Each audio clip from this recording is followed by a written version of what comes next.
دوسرے کے پاس پہنچے وہ بھی شہید ہو چکے تھے، اور پہلے کے پاس پہنچے اپنے بھائی کے پاس تو وہ بھی شہید ہو چکے تھے۔ یہ بہت بڑی مثال ہے۔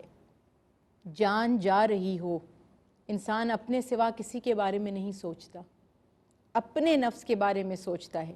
اس لمحے شاید اس سے اپنی اولاد کا بھی خیال نہ آتا ہو، لیکن یہ تھے وہ مسلمان، یہ تھا وہ اسلام جس کی تعریف کفار اور مشرکین بھی کرتے گئے اور جو دائرہ اسلام میں تیزی سے داخل ہوتے گئے۔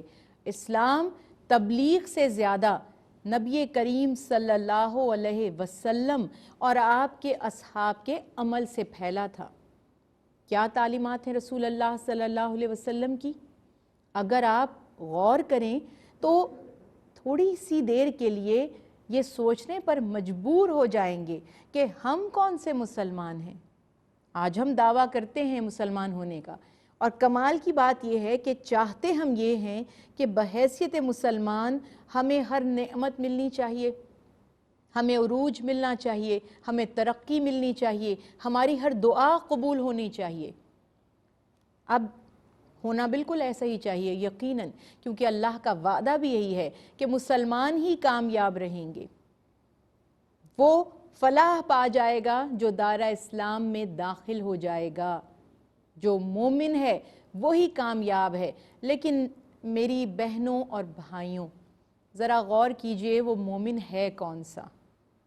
اگر ہم وہ مومن بن گئے جس کا ذکر تعلیمات نبوی صلی اللہ علیہ وسلم سے ہمیں ملتا ہے، جس کی شناخت، جس کے اوصاف ہمیں بتائے جا رہے ہیں کہ یہ ہے جینوئن مسلم، یہ ہے مسلمان، اصل مسلمان کون ہے، اگر ہم وہ بن گئے تو وہ وعدے بھی برحق ہو جائیں گے، پورے ہو جائیں گے جو اللہ تعالیٰ نے مومنوں سے کیے ہیں، مسلمانوں سے کیے ہیں۔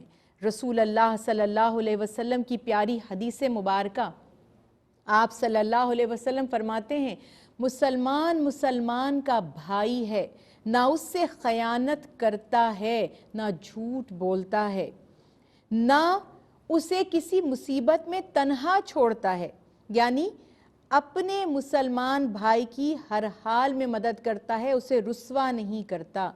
اور نبی کریم صلی اللہ علیہ وسلم نے فرمایا کہ کسی مسلمان کے لیے یہ جائز نہیں ہے کہ اپنے مسلمان بھائی کی مدد اور خدمت کو چھوڑ دے یا اسے رسوا کرے۔ اللہ اکبر! آج آپس میں لڑنے والے، ایک دوسرے کے کردار کی دھجیاں اڑانے والے، ایک دوسرے کو رسوا کرنے والے، ایک دوسرے کے عیبوں کا پرچار کرنے والے کیا غیر مسلم ہیں؟ کیا غیر مسلم ہیں جو ہماری زندگی کو مشکل میں ڈال رہے ہیں، ہمیں رسوا کر رہے ہیں، ہمارے لیے مشکلوں کے، مصیبتوں کے پہاڑ کھڑے کر رہے ہیں، ہمارا مذاق اڑا رہے ہیں، ایک دوسرے کی دل آزاری کر رہے ہیں، ایک دوسرے کا حق مار رہے ہیں، جائیدادوں پر غاصبانہ قبضہ کر کے بیٹھے ہیں، جس کے ہاتھ میں جو مال آ جاتا ہے وہ کسی اور حقدار کو دینا نہیں چاہتا۔ کہنے کی بات یہ ہے کہ ہم سب مسلمان ہی ہیں، مگر غفلت کا پردہ پڑ چکا ہے، شیطان جیت رہا ہے، کامیاب ہو رہا ہے ہمیں اکسانے میں، ہمیں بہکانے میں۔ اللہ کا کرم ہے، اس کی رحمت ہے کہ توبہ اور ہدایت کا دروازہ موت سے پہلے تک کھلا رکھا ہے۔ اب یہ علیحدہ بات ہے کہ موت کا وقت کسی کو معلوم نہیں، موت نوٹس دے کر نہیں آئے گی، ہمیں پہلے سے بتایا نہیں جائے گا، ہمیں مہلت نہیں دی جائے گی، لہٰذا ہر دن یہ سمجھنا چاہیے کہ آج اگر میں دنیا سے چلا جاؤں تو کیا میرے معاملات ایسے ہیں کہ میرے لیے آخرت کی منزل آسان ہو سکے، مجھے نجات مل سکے۔ دنیا تو فانی ہے، ختم ہو جائے گی، سب کچھ یہیں رہ جائے گا، بس جو ساتھ جائے گا وہ ہمارا کردار، ہمارے اعمال، ہمارا اخلاق ہے۔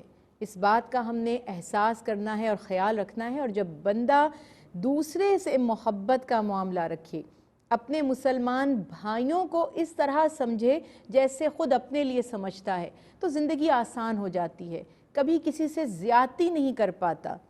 اللہ کے حبیب فرماتے ہیں محمد مصطفیٰ صلی اللہ علیہ وسلم کہ تم مسلمانوں کو باہم ایک جسد واحد کی طرح دیکھو گے، یعنی ایک پوری باڈی، ایک پورا جسم جس میں آنکھیں بھی ہیں، ناک بھی ہے، کان بھی ہے، بازو بھی ہیں، دل بھی ہے، ہر اعضاء ہمارے ہیں۔ کسی ایک عضو میں تکلیف ہو جائے، باقی باتیں چھوڑیے، یہ ناخن اگر زیادہ کٹ جائے، کوئی بال نوچ دے، تکلیف ہوتی ہے۔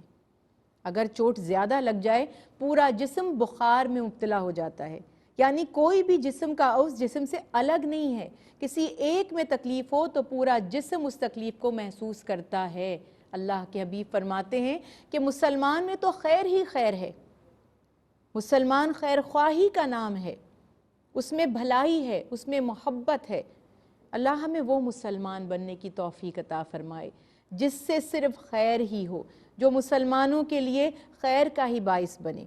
اور اس طرح اپنے دکھ کو جس طرح محسوس کرتے ہیں، کوئی کسی کے دکھ کی خبر سنے، کسی کے بچے کو کچھ ہو گیا، کسی کے ماں باپ کو کچھ ہو گیا، کسی کے شوہر کو کچھ ہو گیا، یہ سوچیں اگر ہم پر یہ دکھ آتا، اگر ہمیں یہ تکلیف پہنچتی تو ہم کیسا محسوس کرتے۔ یہ سوچنا ذرا مشکل ہے لیکن ناممکن نہیں ہے۔ تھوڑی دیر کے لیے یہ احساس کریں کہ جو دکھ، جو مرض، جو تکلیف، جو محتاجی میرے اس مسلمان بہن یا بھائی کو آئی ہے، اگر اس کی جگہ میں ہوتا تو مجھے کیسا محسوس ہوتا۔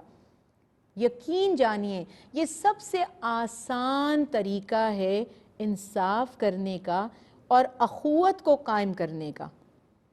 ایک محاورہ کہا جاتا ہے، یونائٹڈ وی سٹینڈ، ڈیوائیڈڈ وی فال، کہ اگر ہم اکٹھے رہیں گے تو ہم کھڑے رہیں گے، اور اگر جدا ہوں گے تو گر جائیں گے۔ بچپن سے ہمیں ایسی کہانیاں بتائی جاتی ہیں کہ اتفاق اور اتحاد میں برکت ہے۔ آج بھی انشاءاللہ اگر ہم ایک ہو گئے تو کوئی ہمارا کچھ بگاڑ نہیں سکتا، دشمن بھی کچھ بگاڑ نہیں سکتا، اور اللہ کی رحمت بھی متحد لوگوں کے ساتھ، جماعت کے ساتھ ہوتی ہے۔ آپ صلی اللہ علیہ وسلم نے فرمایا کہ قیامت سے پہلے امت پر ایک ایسا وقت آ جائے گا کہ لوگ ان پر ٹوٹ پڑیں گے، جیسے بھوکا کھانے پر یا شکار شکاری پر ٹوٹ پڑتا ہے۔ صحابہ کرام رضوان اللہ علیہ مجمعین فرماتے ہیں، یا رسول اللہ کیا مسلمان یعنی ہماری اس امت کی تعداد کم ہو جائے گی؟ آپ صلی اللہ علیہ وسلم نے فرمایا نہیں، بلکہ تمہاری ہوا اکھڑ جائے گی، تمہاری صفوں میں اتحاد نہیں رہے گا۔ آج زبان پر، قوم پر، قبیلے پر، فرقوں پر، یعنی ہر جگہ ہم بٹ کر ہم نے ٹکڑے ٹکڑے اپنے کر لیے، چھوٹے چھوٹے ٹکڑے، یعنی قیمہ بنا دیا، یوں کہیے۔ وہ جو جماعت تھی وہ ختم ہو گئی، بہانے بہانے سے ہم نے اپنے اندر تفریق پیدا کر لی۔ اللہ تعالیٰ اس تفریق کو ختم کر دے، ہمیں ایک بنا دے، ہماری صفوں میں پھر سے وہی اتحاد اور اتفاق پیدا کر دے جسے دیکھ کر غیر مسلم بھی رشک کیا کرتے تھے۔ وَمَا عَلَيْنَا إِلَّا الْبَلَاغُ الْمُبِينُ۔